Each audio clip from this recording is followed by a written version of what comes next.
जय श्री गणेश। नमस्कार। मैं आचार्य संजय द्विवेदी। मेरे समस्त प्रबुद्ध दर्शकों का मेरे चैनल पर हार्दिक स्वागत है। प्रिय दर्शकों, आज मैं दैत्य गुरु शुक्राचार्य के राशि परिवर्तन प्रभाव को लेकर आपके सम्मुख उपस्थित हूँ। दैत्य गुरु 29 जून को अपनी राशि का परिवर्तन करेंगे तथा वर्तमान मेष राशि को छोड़कर स्वयं की वृषभ राशि में इनका प्रवेश होगा।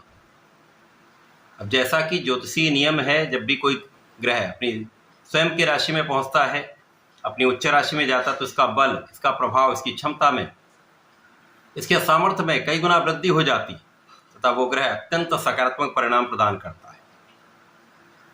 प्रिय दर्शकों, शुक्राचार्य 9 ग्रहों में अत्यंत सौम्य ग्रह हैं, सर्वाधिक शुभ प्रभाव देने वाले ग्रह हैं, जो आपको भूमि, भवन, वाहन का सुख देते हैं, ऐश्वर्य, वैभव, धन संपदा प्रदान करते हैं, कला क्षेत्र में बड़ा नाम देते हैं, बड़े धन का अर्जन कराते हैं। इसी प्रकार से इंडस्ट्री में हैं, आप व्यापार में हैं तो बड़े व्यापार का लाभ, बड़े भवन का लाभ, बड़े वाहन का लाभ, ये समस्त सुख शुक्राचार्य प्रदान करते हैं। इसी प्रकार से धन ऐश्वर्य के साथ साथ शुक्राचार्य स्त्री सुख और संतान सुख भी देते हैं तथा प्रेम आकर्षण के कारक भी हैं, भोग विलास के कारक भी शुक्राचार्य हैं।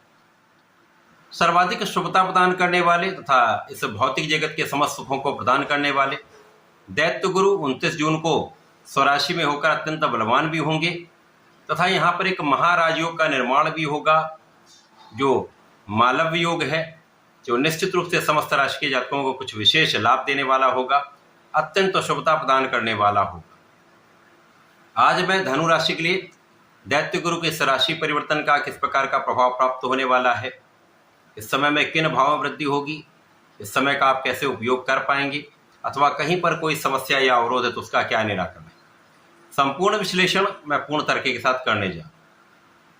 प्रिय दर्शकों, इस राशि फल को आप अपने लग्न तथा राशि दोनों के अनुसार देख सकते हैं। धनु राशि के लिए यदि हम अवलोकन करें तो शुक्राचार्य आपके षष्ठम भाव के स्वामी तथा आपके लाभ के स्वामी। लाभे षष्ठेश का उच्चार षष्ठम भाव में ही प्रारंभ हो रहा है, जहाँ पर ये स्वयं की राशि में होकर बलवान भी होंगे, मालव्य योग भी होगा, परंतु यहाँ पर ये त्रिक भाव है। त्रिक भाव में समस्त ग्रहों का प्रभाव निर्बल हो जाता है, जिसके कारण यहाँ पर मालव्य योग का जो सर्वाधिक शुभ प्रभाव होता वो प्राप्त नहीं हो पाएगा। परंतु शुक्राचार्य षष्ठम भाव में स्वयं की राशि में होकर बहुत निर्बल भी नहीं होंगे, जिसके कारण कुछ विशेष योग अवश्य प्राप्त होने वाले हैं। इस समय में जो जातक नौकरी के लिए प्रयत्न कर रहे थे, नए कार्य क्षेत्र में जाना चाह रहे थे, नए व्यापार में जाना चाह रहे थे, तो उनके कार्य क्षेत्र का मार्ग प्रशस्त हो जाएगा। नई नौकरी मिल सकती है, नए मार्ग आपको मिल सकते हैं, नए कार्य क्षेत्र में आप निश्चित रूप से जा सकते हैं। इस समय में मौसम के रोग हो सकते हैं, अतः इस समय में आपको अपने स्वास्थ्य का कुछ ध्यान रखना चाहिए। बड़े रोग की कोई संभावना नहीं है, परंतु छोटे मोटे समस्याएं यहाँ पर हो सकती हैं। इस समय आपके प्रयासों से, आपके परिश्रम से आप अपने ऋण से मुक्त हो सकते हैं। इस समय में अच्छे मित्रों का आपको साथ प्राप्त होने वाला है, परंतु स्वार्थी मित्रों के साथ रहने से, उनको साथ में रखने से कुछ विवाद की संभावनाएं भी यहाँ पर अवश्य हो सकती हैं। अतः इस समय में स्वार्थी मित्रों का साथ त्याग दें, भोग विलास से दूर रहें, बाहरी खाने से दूर रहेंगे तो स्वास्थ्य समस्याएं भी नहीं होंगी, कष्ट भी नहीं होंगे, विवाद भी नहीं होंगे तथा इस समय का आप संपूर्ण उपयोग कर पाएं। जो जातक विदेश में रहकर कार्य कर रहे हैं, व्यापार कर रहे हैं अथवा किसी प्रकार से विदेश से संबंधित हैं, यहाँ पर एक अच्छा धन लाभ, एक अच्छे लाभ की प्राप्ति यहाँ पर आपको हो रही। इसी प्रकार से समय आपके अवसर, नए अवसर आपको प्राप्त हो सकते हैं। आपके कार्य क्षेत्र में नए प्लान पे आप काम कर सकते हैं। इस समय में नए नौकरी की प्राप्ति के लिए आप प्रयास कर सकते हैं और आपको सफलता भी मिल सकती है। अब यहाँ पर यदि हम अवलोकन करें तो यद्यपि यहाँ पर कुछ पीठ पीछे शत्रु बनेंगे, कुछ आलोचना करने वाले लोग होंगे, परंतु उनका पराभव ही निश्चित है।